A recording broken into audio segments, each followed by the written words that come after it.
Isang mapagpalang umaga po sa bawat isa. Sige po, inaaniyahan ko po ang lahat na tumayo. At sama-sama po tayong sumayaw, umindak, sapagkat ang ating Diyos ay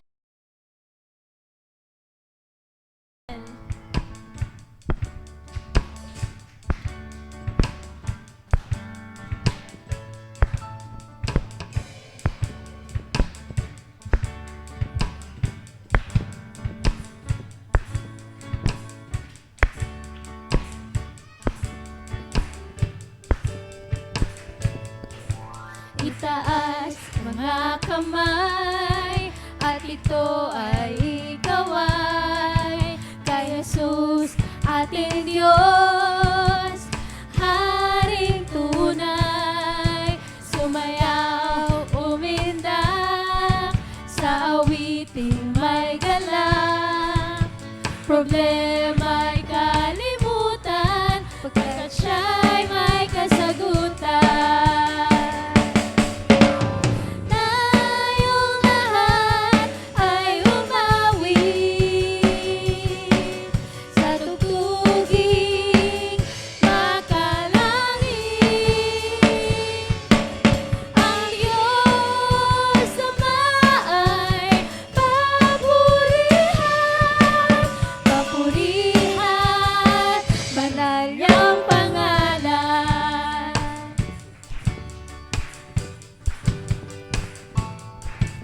Itaas mga kamay, at ito ay ikaw ay kay Jesus ating Diyos, Haring tunay. Sumayaw, umindak, sa awiting may galak, problema'y kalimutan, pagkat siya'y may kasagutan.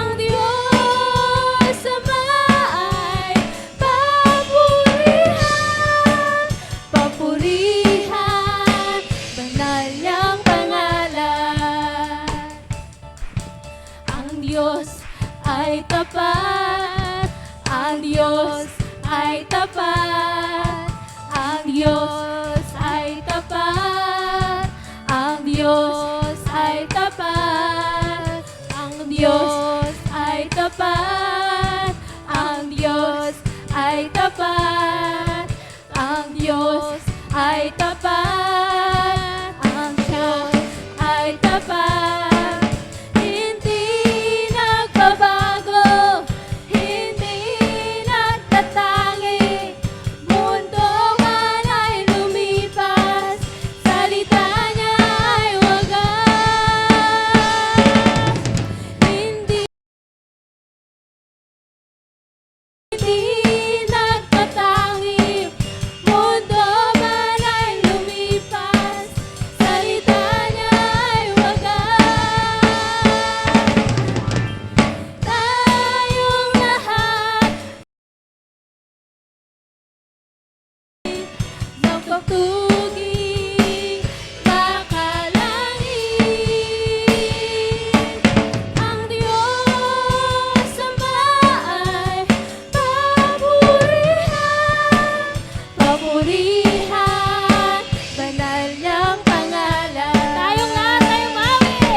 Hallelujah. Tunay nga, Panginoon, na sa umagang ito ay patuloy naming inaanyayahan ang iyong presensya at patuloy kami nga awit sa iyo.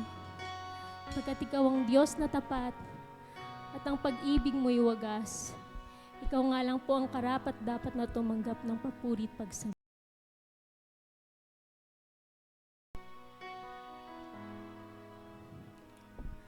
Sa simula pa,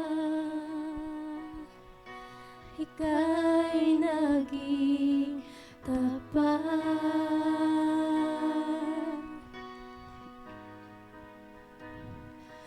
at palagi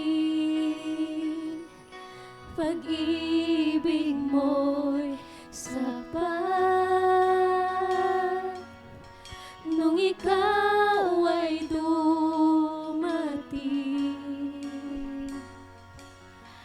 lumiwanag ang dilim. Iyong trono ay iniwan upang ako'y matagpuan. Tinatanggap kita, tinatanggap kita. Sa pangalan mo may kaligtasan. Sa pangalan mo may kagalingan. Sa pangalan mo may katagumpayan. Sa pangalan mo, Jesus. Sa pangalan mo, Jesus.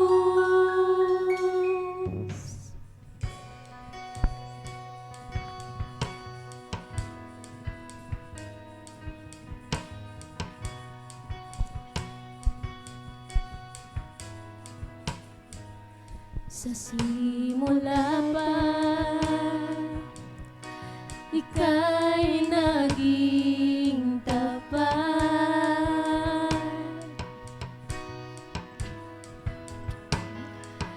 at palaging pag-ibig mo'y sapat. Nung ikaw ay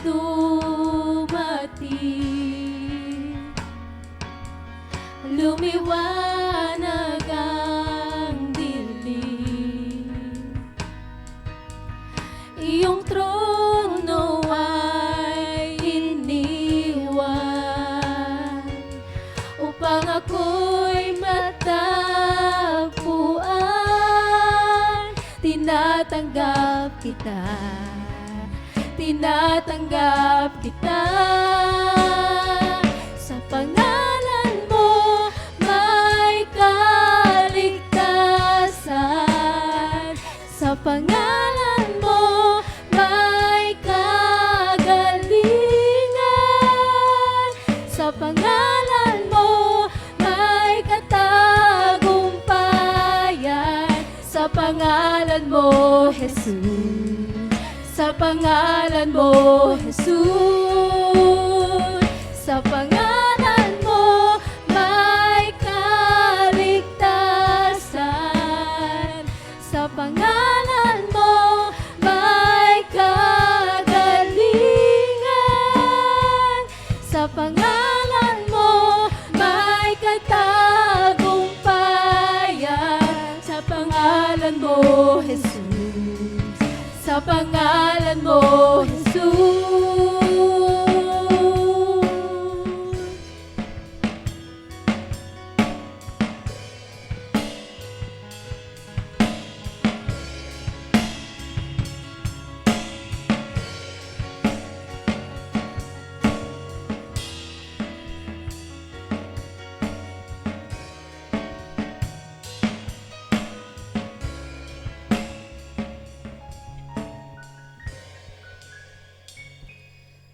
Sa pangalan mo may kaligtasan.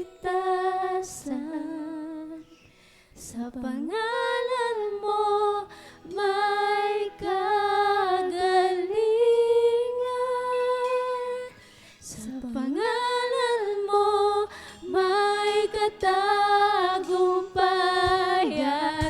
pangalan mo, Jesus.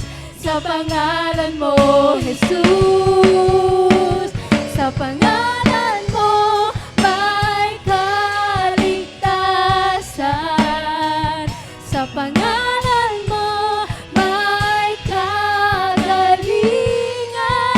Come on, share. Sa pangalan mo, may katagumpayan. Sa pangalan mo, katagumpayan. Hallelujah! Sa pangalan mo, Jesus.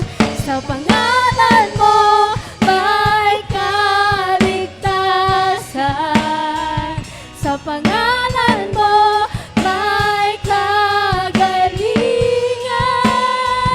Sa pangalan mo, may katagumpayan. Sa pangalan mo, Jesus. Sa pangalan mo, Jesus. Yes, Lord.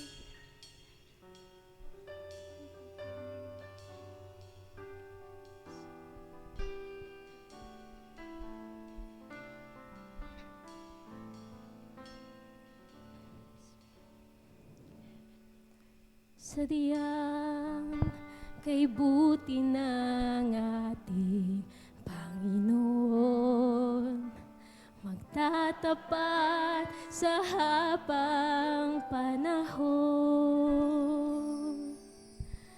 maging sa kabila ng aking pagkukulang.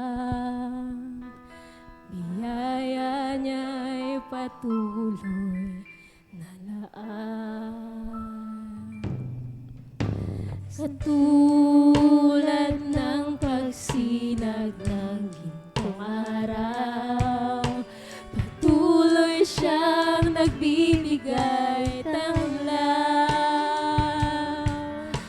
Kaya sa puso ko't damdamin, katapatan niya'y aking pupurihin. Dakila ka, O Diyos, tapat ka ngang tunay, magmula pa sa ugat ng aming lahi. Mundo'y magunaw man, maasahan kang lagi, maging hanggang wakas nitong buhay.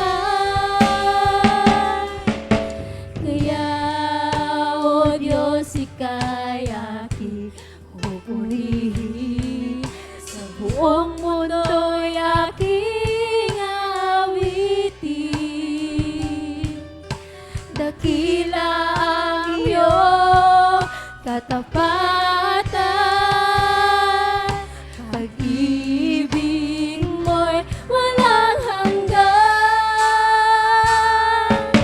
Dakila ka, O Diyos, tapat ka ngang tunay, magmula pa sa ugat ng aming lahi. Mundo'y magunaw man, maasahan kang lagi, maging hanggang wakas nitong buhay. Dakila ka, O Diyos, tapat ka ngang tunay, magmula pa sa ugat ng aming lahi. Mundo'y magunaw man, maasahan kang lagi, maging hanggang wakas nitong buhay.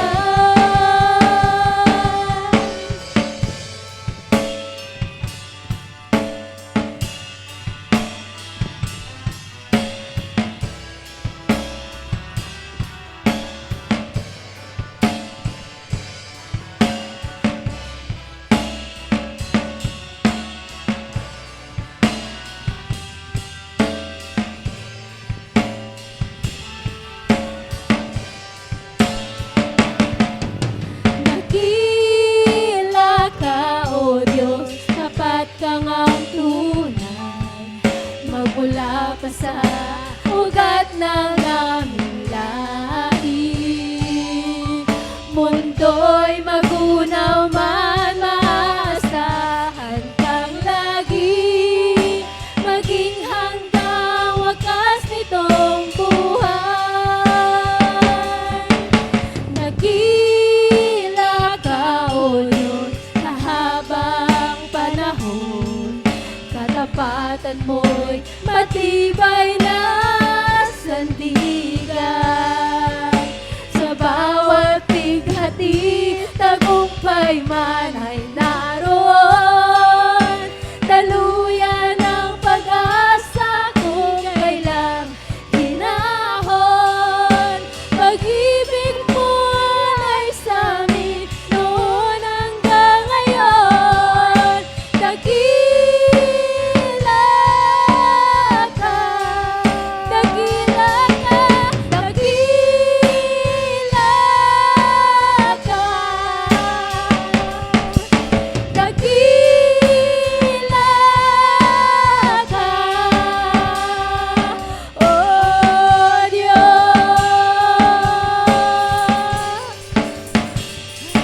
O Diyos,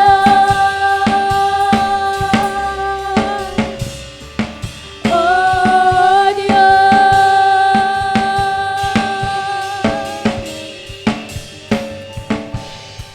Hallelujah! Tunay nga, Panginoon, na dakila ang inyong katapatan. Ikaw ang aming Diyos na tapat at totoo sa inyong mga pangako. Kaya't patuloy po namin panghahawakan na ikaw ang Diyos na hindi kami iiwan, ni pababayaan. Ikaw ang Diyos na nagpangako sa amin, Lord, na kami magkakaroon ng buhay na walang hanggan at kami maliligtas kapag tinanggap namin at nanampalataya kami sa inyong anak na si Jesucristo. At patuloy po kami magpupuri at mananampalataya sa aming Panginoon, pagkat sa pangalan niya ay may katagumpayan, may kaligtasan, may kagalingan, Lord. Patuloy kaming mananampalataya at patuloy kayo, Lord God, na magliwanag sa aming mga buhay. Patuloy kayo maging pag-asa, Lord, sa aming mga buhay, Lord God. At sa inyo nga lang po namin ibinabalik ang mataas na papuri, pagsamba at pasasalamat sa matamis na pangalan ng inyong anak na si Panginoong Jesucristo. Amen. This we pray in Jesus' name. Amen. Amen.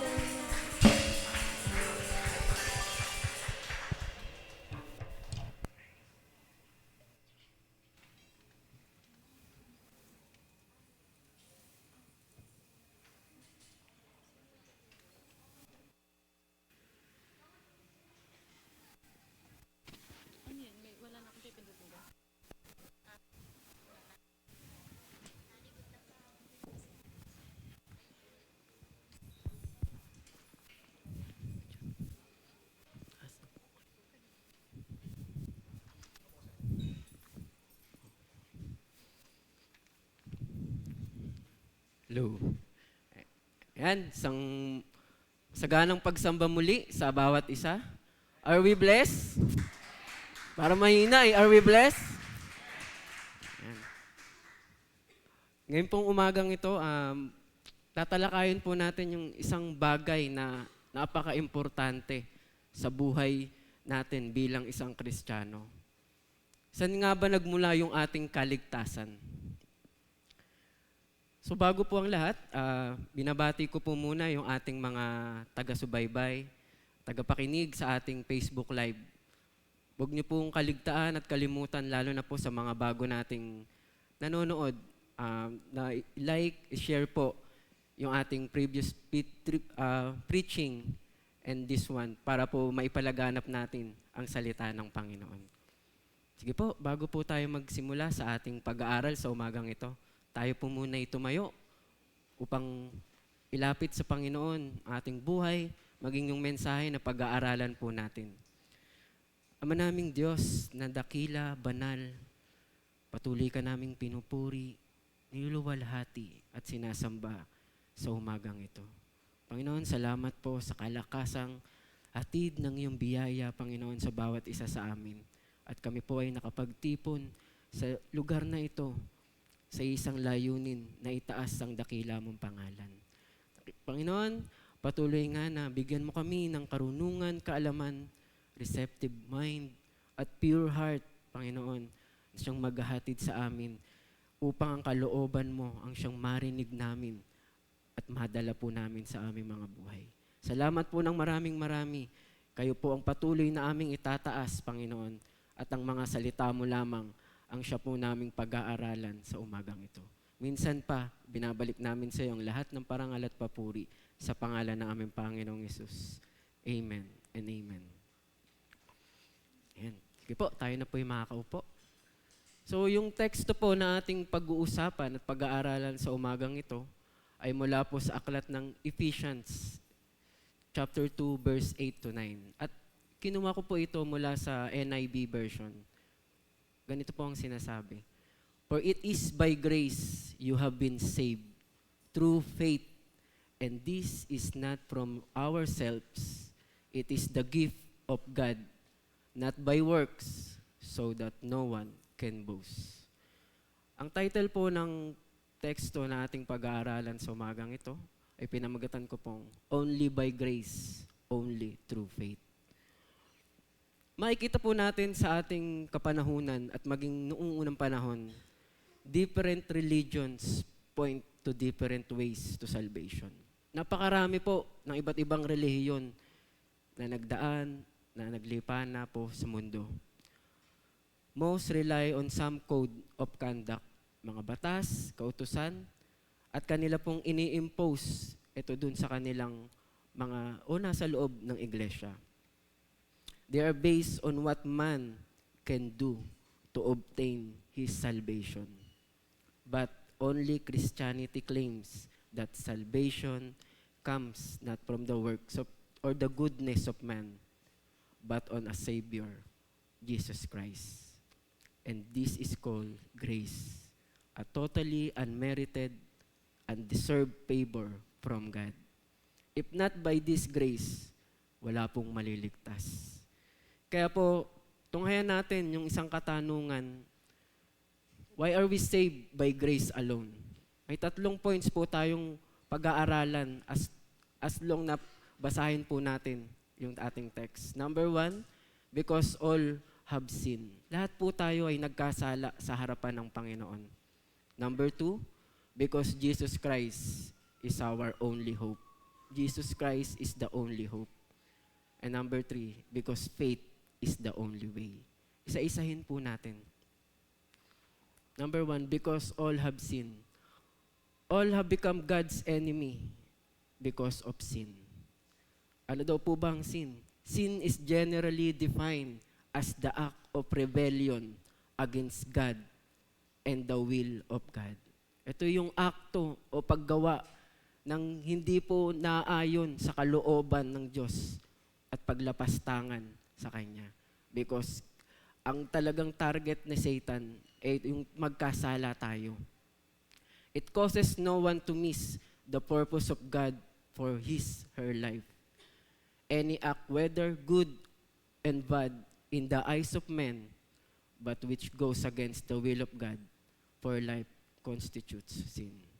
Diba, lagi ko pong naaalala yung kwento ni Robin Hood. Diba? Kilala niyo po si Robin Hood? Diba, sa mata ng tao, siya ay mabuti. Dahil tumutulong siya, tinutulungan niya yung mga mahihirap. Pero hindi nila alam, saan ba nanggagaling yung pinantutulong ni Robin Hood? Di po ba sa kasalanan? Ganon din po yun. Kahit na tayo, halimbawa, ngayon po ay nalalapit na yung eleksyon, di po ba? Marami pong tao ang gumagawa ng pagtulong. Pero hindi nila alam yung motibo kung saan nila ginamit at ano yung para saan yung pagtulong na kanilang ginagawa. It is therefore not just an act but also an attitude of transgression. Saan daw? From the created to the Creator. Sin is universal. May 2 bagay po tayong makikita pagdating sa kasalanan.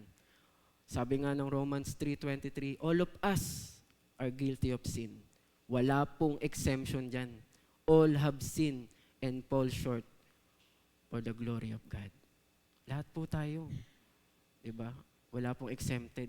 Kahit na ikaw ay pangulo, nasa mataas na posisyon ka, sino ka man sa society, ikaw pa rin ay makasalanan sa harapan ng Diyos. ganun din sa mangangaral. Walang taong nabuhay sa daigdig na gumagawa ng mabuti at hindi po nagkakasala. Indeed, there is no one on earth who is righteous, no one who does what is right and never sins. Maging ganun din po sa Proverbs.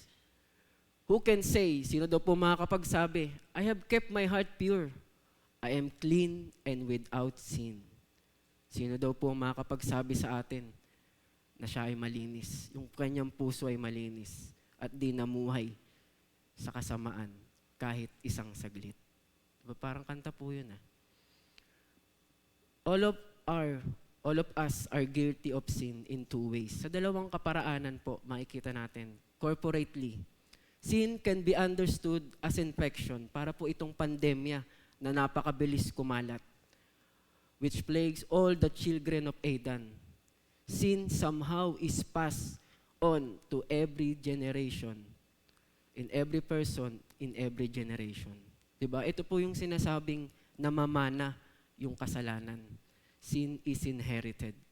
When Adam sinned, he incorporated all his descendants in his action. This would imply that sinfulness is inherited. Makikita rin po natin sa Romans chapter 5. Therefore, just as sin entered the world through one man, si Adam po yun, and death through sin. And in this way, death came to all people because all of us sin. Lahat po tayo ay nagkasala. Diba? Sapagkat pumasok yung kasalanan sa sanlibutan sa pamamagitan ng isang tao. Pero sabi sa Romans, pumasok din yung isang tao para naman yung kasalanan na yun ay matakpan at matalo sa pamamagitan ni Jesus Christ. Lumaganap ang kamatayan sa lahat sapagkat ang lahat ay nagkasala. Maging sa teksto po na ating pinag-aaralan, binabalik po ni Apostol Pablo sa mga hintil na Christians dyan sa Efeso na all of us also live among them, and at what time? Gratifying the cravings of our flesh and following its desires and thoughts.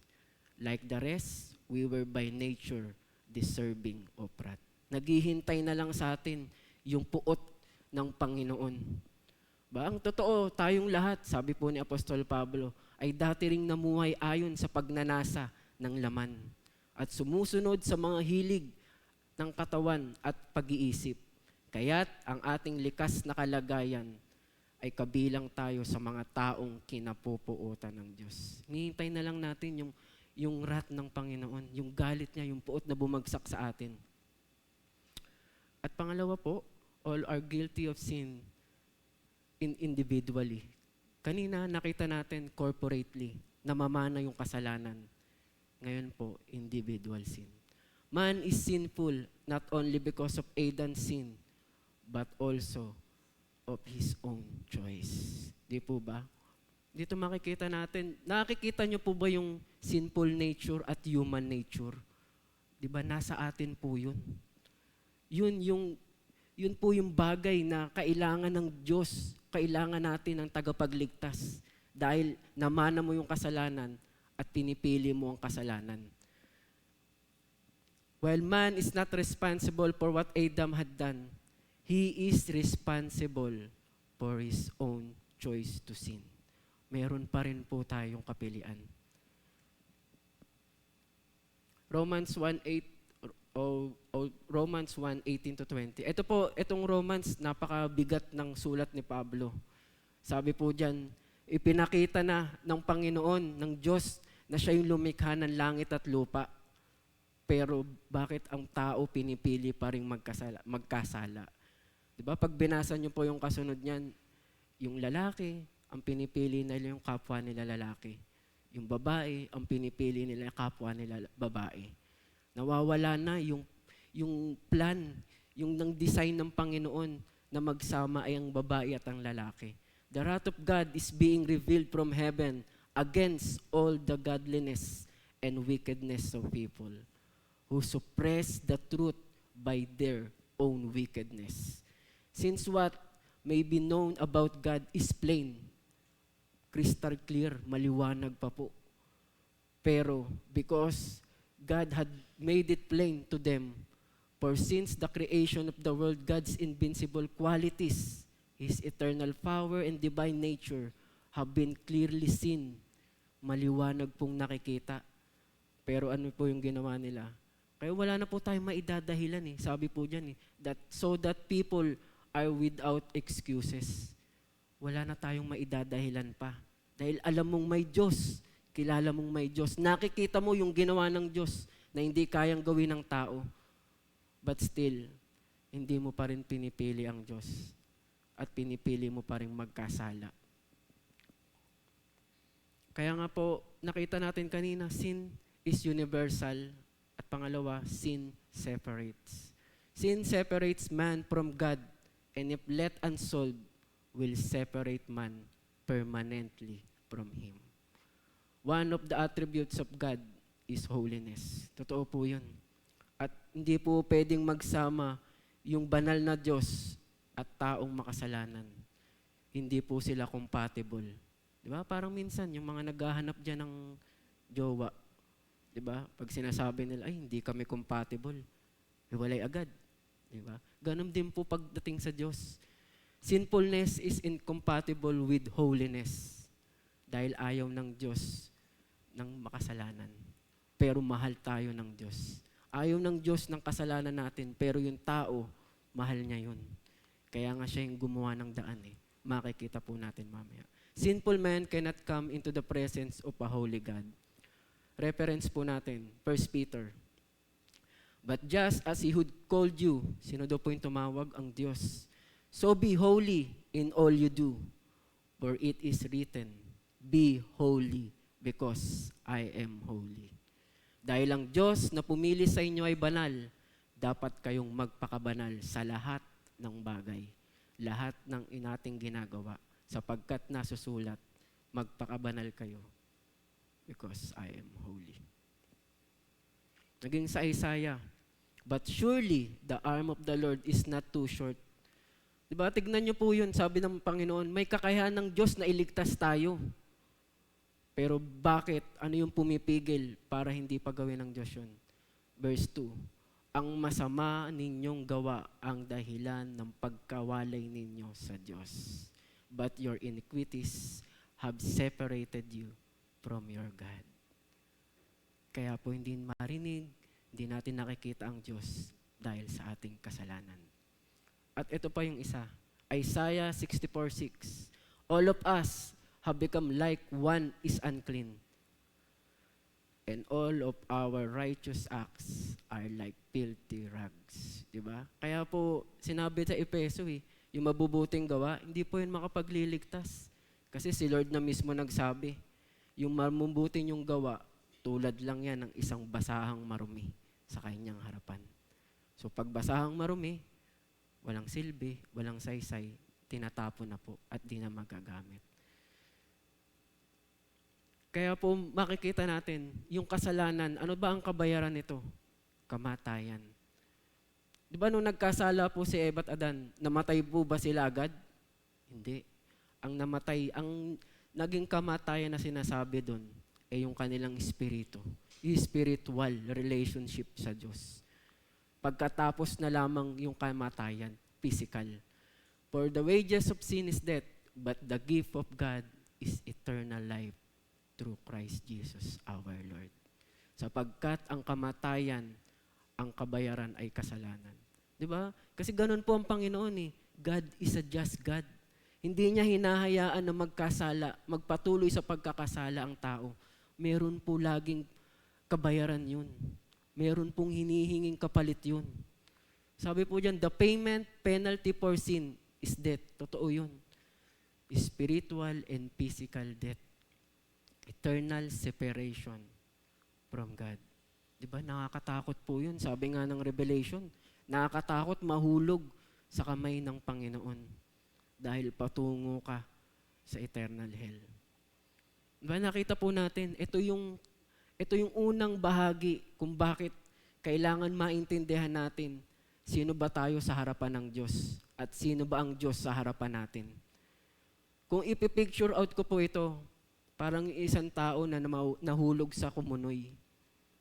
Diba? Pag ikaw ay nahulog sa kumunoy, may kakayahan ka bang iligtas yung sarili mo? Diba? Wala. Dahil kada galaw mo, unti-unti kang hihilahin, baba. Wala. Kailangan mayroong taong magliligtas sa'yo. Taong aawak sa kamay mo at ihilahin ka. Ganun po yung kasalanan. Habang hindi dumadating ang Panginoon, patuloy at patuloy tayong mapupunta sa impyerno. Pangalawa po, why are we saved? By grace alone. Nakita na po natin na lahat tayo nagkasala because Jesus Christ is our only hope. Ito po, kung mapipicture out nyo po yung context ng ating pinag-aaralan, napakaganda. Kung kukunin mo yung sustansya na sinasabi ng salita ng Diyos at makikita mo kung sino ka talaga sa harapan ng Diyos. Napakaganda po. Jesus Christ is the only satisfactory offering for our sins. Since all of us are infected with sin, God can accept nothing they can ever offer. Wala po. Kahit nasabihin natin, mamaya makikita natin dun sa Leviticus, di ba? Inutusan sila Moses, si Aaron. Ito yung ganito yung gawin nyo para malinis yung kasalanan ng buong Israel for the 1 year. Dun sa Leviticus 16, makikita nyo po yun pag binasa nyo. Yun yung sinasabi ng iba na Yom Kippur, the Day of Atonement. God can accept nothing they can ever offer. Wala po. Walang iba. For this reason, the Bible says that Jesus Christ is the only way. John 14:6. Di po ba? Maliwanag po yun. I am the way, the truth, and the life. No one goes to the Father except Jesus Christ. Siya lamang po yung bukod tangi. At maging Acts chapter 4, verse 12, salvation is found in no one else but in Jesus Christ. For there is no other name under heaven given to mankind by which we save. Diba? Wala pong iba. Si Kristo lang yung mediator natin. Wala pong sino mang tao, sino mang relihiyon, maging yung mabubuting gawa natin. Hindi po yan tinatanggap ng Panginoon. Sa Kanya lamang matatagpuan ang kaligtasan. Bakit po kailangan nating isalig o kailangan nating ilagak yung ating pagtitiwala sa Panginoon? Una, because Jesus Christ is the fulfillment of the shadows. Since the fall of man in Eden, God has instituted a way of approach to Him. Siya na po yung gumawa ng way, gumawa ng paraan. Sa paano pong paraan? Diba? Inutusan niya yung mga naunang karakter ng Bible, si Abel. Inutusan niya pong maghandog. Naghandog po si Abel. Maging si Noah, paglabas ng arko, Genesis chapter 8, verse 20, mababasa niyo po dun. Pagkatapos niya lumabas ng arko, nagtayo po siya ng altar bilang handog, pasasalamat sa Panginoon. Maging si Moses, at higit lalo si Abraham. Di po ba? Si Abraham, kanyang kaisa-isang anak na hinahantay niya, ay yun din pala yung taong ihahandog niya sa Panginoon. Pero ang lahat ng yun ay paumpisa pa lamang ng gagawin talaga na mabubuting bagay ng Panginoon.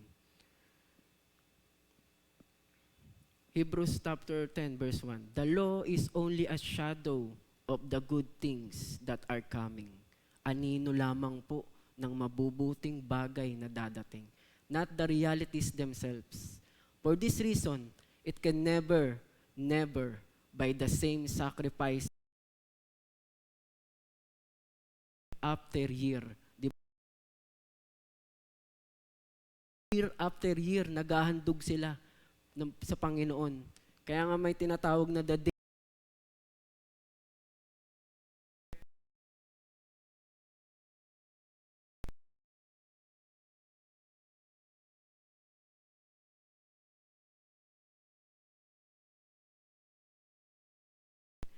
Kasi bakit ginawa ng Panginoon 'yon? Dahil wala pa po si Jesus Christ.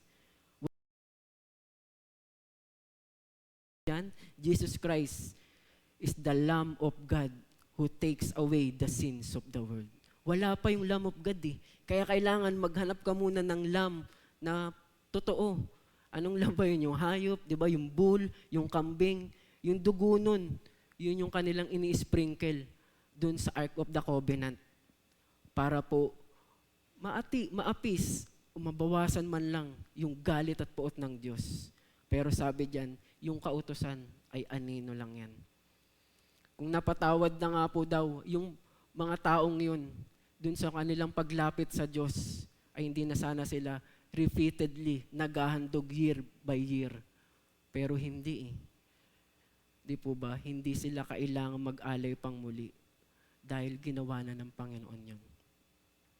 Ngunit ang mga alay na ito ang nagpapagunita sa mga tao ng kanilang kasalanan taon-taon.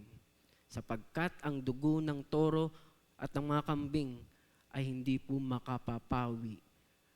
Ng alin po? Parang hina po. Ano po? Ng kasalanan. Di ba?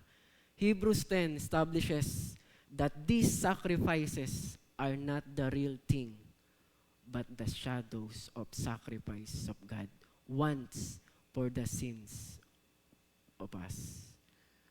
Because Jesus Christ is the fulfillment of these shadows. Napakaliwanag po. Pangalawa po, His sacrifice, Jesus Christ's sacrifice is once and for all. Ba naalala nyo? Ano daw po yung ating, o yung isi-celebrate ngayong April? Di ba, Holy Week? Ano na naman? Kaya po ang tao, busy na naman. Di ba? Kung saan-saan po magpupunta para po masabing, ito yung gusto kong gawin, di ba? Ito yung kaparaanan ko para ilapit ko yung sarili ko sa Diyos. Pero maliwanag po yung sinasabi ng Biblia. Kaya nga po, dahil sa pagkain ng kaalaman ng mabuti at masama, ganun po yung takbo ng pag-iisip po natin. The sacrifice of Jesus Christ is unique, incomparable, and higit sa lahat, unrepeatable. Hindi ka na kailangan mag-ulit, maghandog. It is not only the sufficient sacrifice, it is the only sacrifice God accepts. Yun lang po yung bukod tanging tinanggap ng Diyos na handog para po mapatawad tayo sa ating mga kasalanan. And by that will, we have been made holy through the sacrifice. Sino po? The body of Christ once for all. And that will, we have been made holy through the sacrifice. And ito po yun yung minsang paghahandog ng Panginoon sa kanyang sarili. At iyon ay sapat na. Diba? Kaya nga po sinabi ng Panginoon dun bago siya malagutan ng hininga, it is finished. Natapos na. Yung ginawa niya, yun yung pinakaasam ng Ama, ng Diyos, para matapos na yung kasalanan ng sanlibutan. Pero kung minsan, mamaya makikita natin na hindi ang tao ganun May kulang pa parang sinasabi kulang Hindi. Oo, alam natin na matay si Kristo sa krus. Pero bakit ang tao ganun pa rin? Kaya po, sabi ko nga kanina, kung alam niyo po yung context ng Leviticus 16, yung po tinatawag na the Day of Atonement. Yun po, ang ibang tawag po doon is Yom Kippur. Yung pari po, may dalawang kambing, may dalawa po siyang goat na dala-dala bago siya lumapit sa Panginoon. Yung isang goat, ito po yung kanyang papatayin. At yung dugo nun, i-sprinkle po niya, isasaboy niya dun sa Ark of the Covenant. At yung isang goat na buhay, yun po yung papalangi, dun po niya isasalin yung kasalanan ng Israel sa loob ng 1 taon. Ano mang kasalanan po yun, ililipat po dun sa goat na yun. At pagkatapos, yung goat na yun, papupuntahin po yun sa wilderness hanggang siya ay mamatay. Yung act na yun ay tinapos ni Kristo sa krus. Si Kristo, yung dalawang goat na yun, represent Christ. Siya na po yung gumawa doon po sa krus ng Kalbaryo. Siya po yung umako ng ating kasalanan at siya yung namatay para sa ating mga kasalanan. And lastly po, why are we saved by grace alone? Number 3, because faith is the only way. Nakita po natin sa una na tayo ay nagkasala at kailangan natin ng tagapagligtas sa pamamagitan ni Jesucristo. Subalit, datapwat, may kailangan tayong gawin. Faith is the only way. God made a way for man to be able to come back to Him. Kaya nga sabi ng Romans 5, di ba? Sinusulatan ni Apostol Pablo yung mga taga-Romans. Di ba? Na dati, kaaway kayo ng Diyos. Pero ngayon, dahil sa pakikipag-isa nyo sa Diyos, kayo'y kaibigan na niya. Namatay si Kristo sa takdang panahon para sa ating mga kasalanan. What man is not able to do by himself, God did. Sa panong paraan? By sending His one and only Son, Jesus Christ, to die for our sins. This is what the Bible calls grace. Grace, it is a favor from God that is totally unmerited and undeserved. Tignan niyo po ito. When we should be condemned, God is looking to forgive. Diba? Nandun na lagi yung kamay ng Diyos para abutin tayo. Whereas we should be judged, God is already to save us.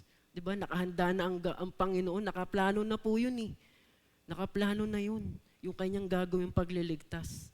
And when we should be going to eternal fire, God seeks us to bring us to heaven. Diba? Ganun po, yung kaligtasan natin, hindi po tayo yung may gawa. Diyos ang may gawa po nito. Sa kaparaanan ng Diyos, ipinapakita lang niya yung mga paghahandog, yung pagsunod sa kautusan. Pero pagdating ni Kristo, pananampalataya yung gusto niyang makita po sa atin. 'Di ba? Pananampalataya, pagtitiwala mo sa ginawa ng Panginoon sa krus, kung paano siya namatay. Pag pinanood niyo nga po yung sinasabing pagpapapako kay Kristo, 'di ba? Nung unang panahon, napakabigat po pagka hinatulang ka ng kamatayan. Dahil hindi ka lang ipapako sa krus, kundi paparusahan ka muna bago ka nila ipako sa krus. Di ba? Pag ni-research nyo po yung mga hawak ng Praetorian Guard noong unang panahon, hindi lang po ordinaryo yan na pinangpapalo sa likod. Di ba? Anong nakikita nyo dito? Hindi po ganun yun. Sabi nga sa Isaiah, hindi mo nga kilala kung sino yung nakapako kung tao ba yun o hayop. Dahil nabura yung muka, nabalatan yung katawan. Ganun po yung nangyari sa Panginoon. Yun yung hirap na dapat tayo po yung magbayad sa krus. Pero kailanman hindi natin magagawa. Bakit? Kasi si Jesus Christ lang yung naka-fulfill ng kautusan. Siya lang yung hindi nagkasala. 'Di ba? Sa Matthew chapter 1 verse 18 to 20, maging Hebrews chapter 4 verse 15, makikita nyo po yun. Si Kristo lang yung naging tao na hindi po nagkasala. This grace is received sa pamamagitan po ng ating pananampalataya. Meaning, believing in the Lord Jesus Christ and surrendering everything to Him. Sabi po dyan, what happens when a man believes? Jesus Christ becomes His sin offering. When a man believes, the objective offering of Jesus Christ becomes subjectively effective for him. Jesus died for all, but only kung sino lamang po yung naniniwala sa ginawa ng Panginoon. Narinig niyo na po ba yung penal substitutionary atonement o substitution atonement? Yun po yung ginawa ng Panginoon sa atin. Meaning, Substitution. May isang tao na dapat tayo nandoon, pero pinalitan tayo ni Kristo. Kaya nga pag binasa niyo yung atonement, at one with God. Diba? Atonement. Bakit ginawa ng Panginoon yun? To reconcile us to God. Diba? Kasi bakit? Dahil napupuot ang Diyos sa atin eh. Dahil sa ating pagkakasala. Kaya kailangan merong mediator, may tagapamagitan. At yun po yung ginawa ng Panginoon.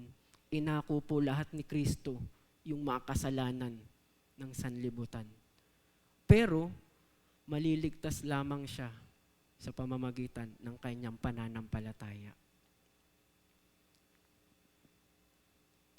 God judges the believer in Christ. The principle was that the sin of a person are transferred to the sacrifice, and the person is judged for his sins through it.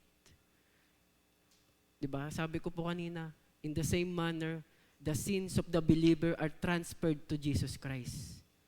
And God, through Christ, judges the believer.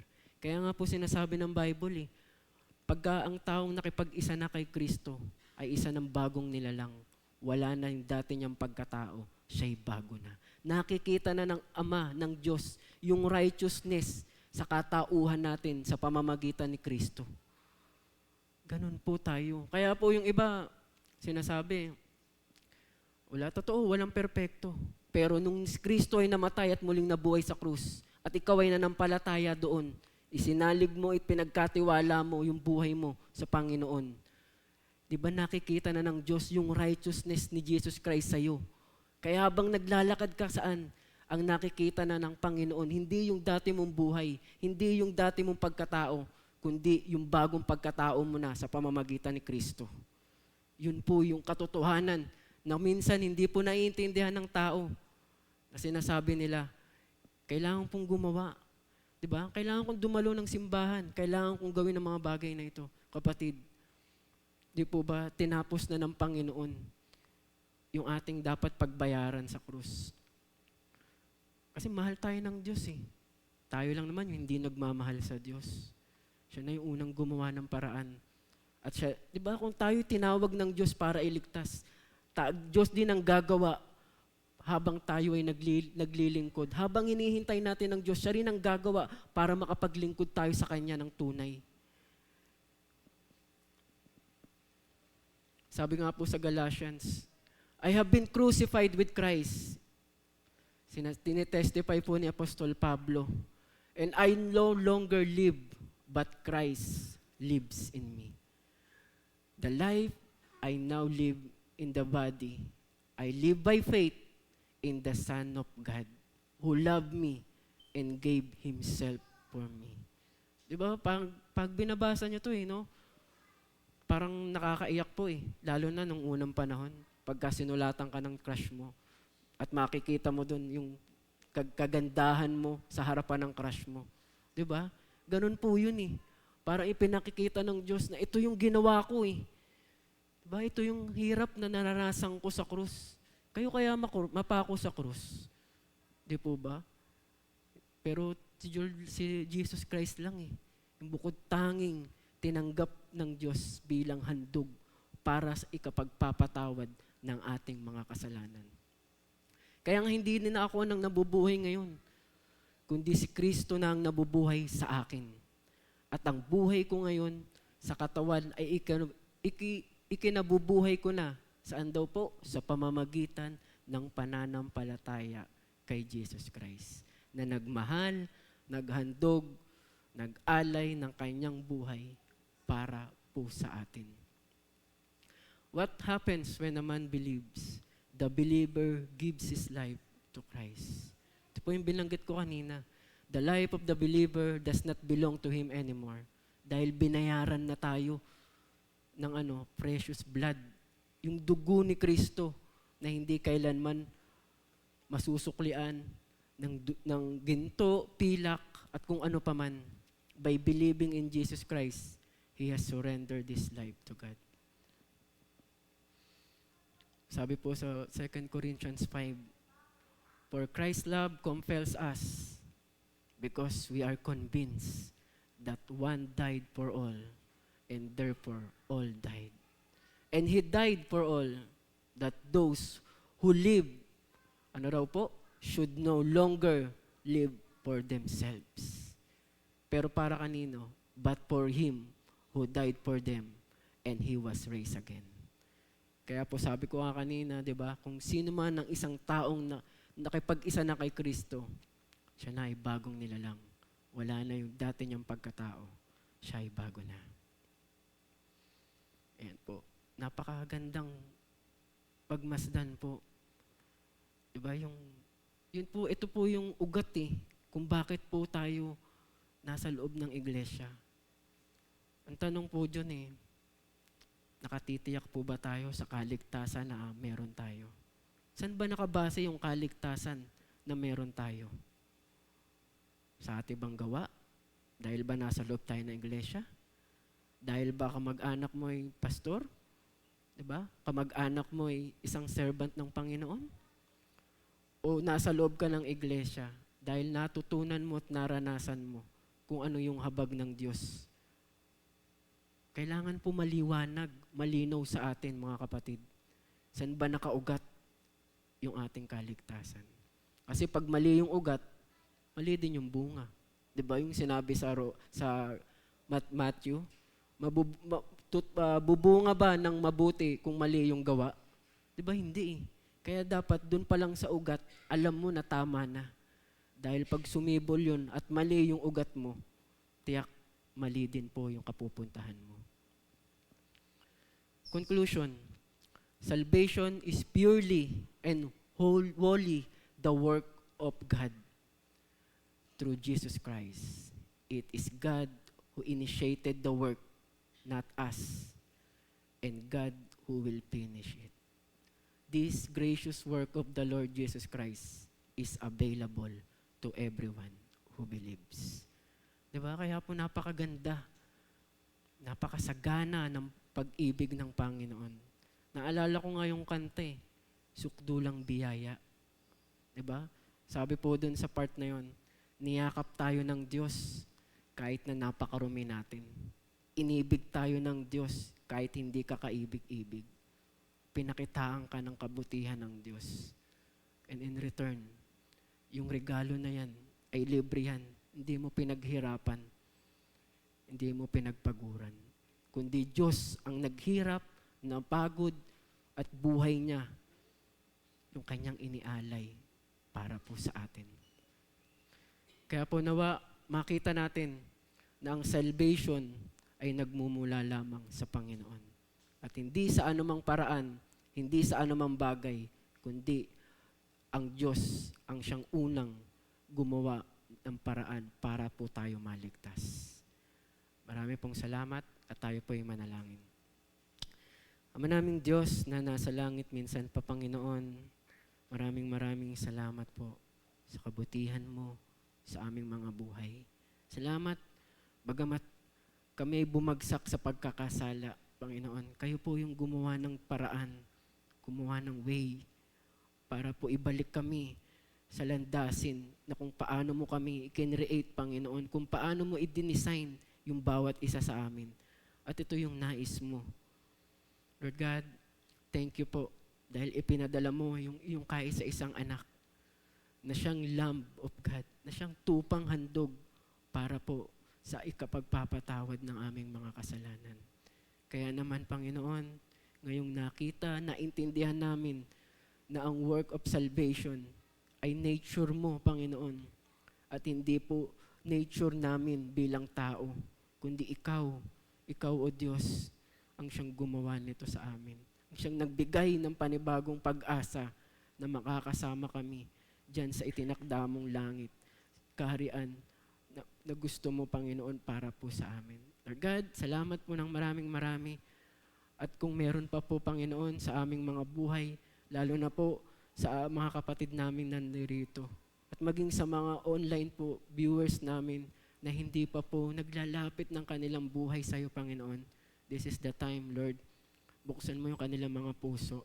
Sa pamamagitan po ng aral na ito, makita po naming lahat yung hiwaga mo, yung kabutihan mo, yung kagandahang loob mo na kailanman, Panginoon, ay hindi po namin matatawaran. At kung kailanman ay hindi namin maikukumpara sa mundong ito, dun sa mga bagay na kumikiliti lamang sa aming mga mata. Panginoon, salamat po ng maraming marami. Tulungan mo po, imold mo kami, ang aming puso, ang aming kaisipan, na lalong lumapit, magtiwala, at umasa sa habag mo, Panginoon. Salamat po, Panginoon, ng marami. Pinupuri ka namin, dinadakilat, niluluwalhati. Ito po yung aming samot dalangin sa pangalan ng aming Panginoong Jesucristo. Amen and amen.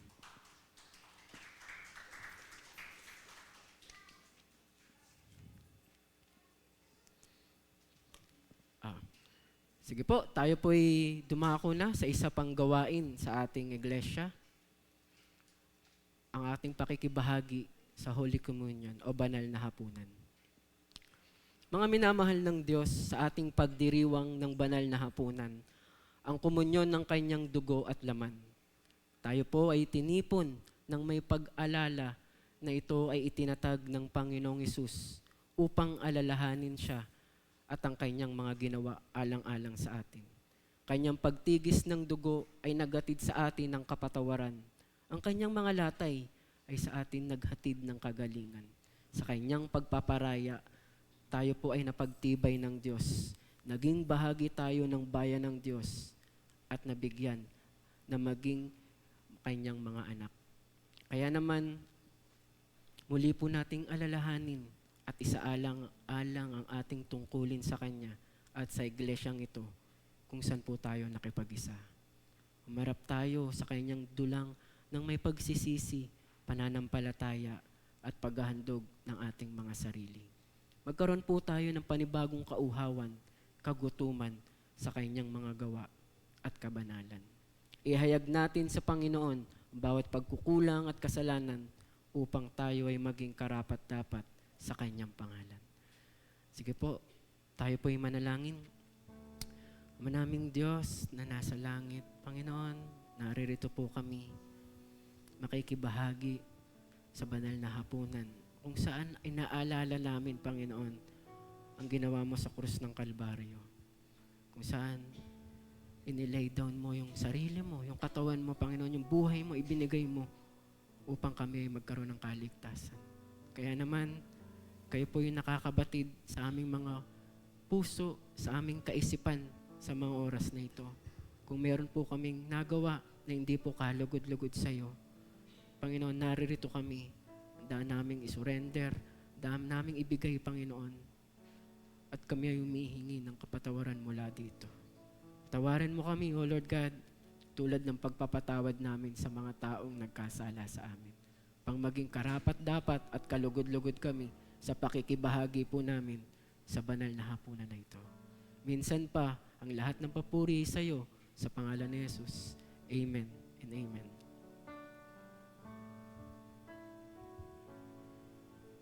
Ito ang tinapay ng buhay. Ito ang saro ng bagong tipan. Yan ang katawang nabayubay. Yan ang dugong itinigis. Ito ang aking patunay. Ako'y kasama niyang namatay. Ito ang aking ipahahayag na magbabalik si Jesus na buhay. Tayo po'y magsitayo. Sapagkat ito ang turo na tinanggap ko mula sa Panginoon at ibinibigay ko naman sa inyo, nung gabing siya ipagkaluno, ang Panginoong Hesus ay dumampot ng tinapay, nagpasalamat at pinagpira-piraso at sinabi, itaas po natin ang tinapay. Sinabi ni Jesus, Ito ang aking katawan na inihahandog para sa inyo. Kumain tayo ng tinapay na ito bilang pag-alaala kay Kristo. Ang buhay at kagalingan nawa niya ay mapa sa atin. Sabay-sabay po nating kanin.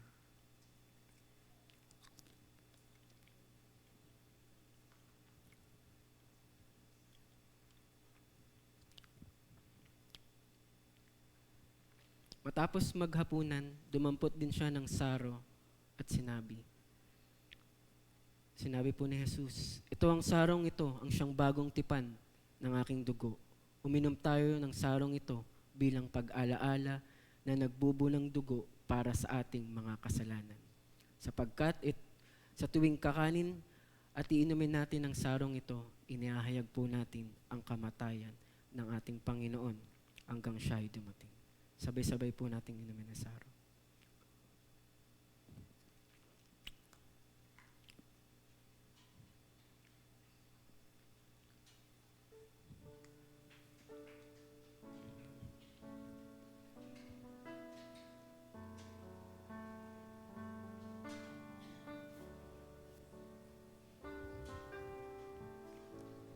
Give thanks with a grateful heart. Give thanks to the Holy One. Give thanks because He's given Jesus Christ, His Son. And now let the weak say, I am strong. Let the poor say, I am rich because of what the Lord has done for us. Give thanks. Sige po, tayo po'y magpasalamat sa Panginoon sa pakikibahagi natin sa kanyang banal na hapunan.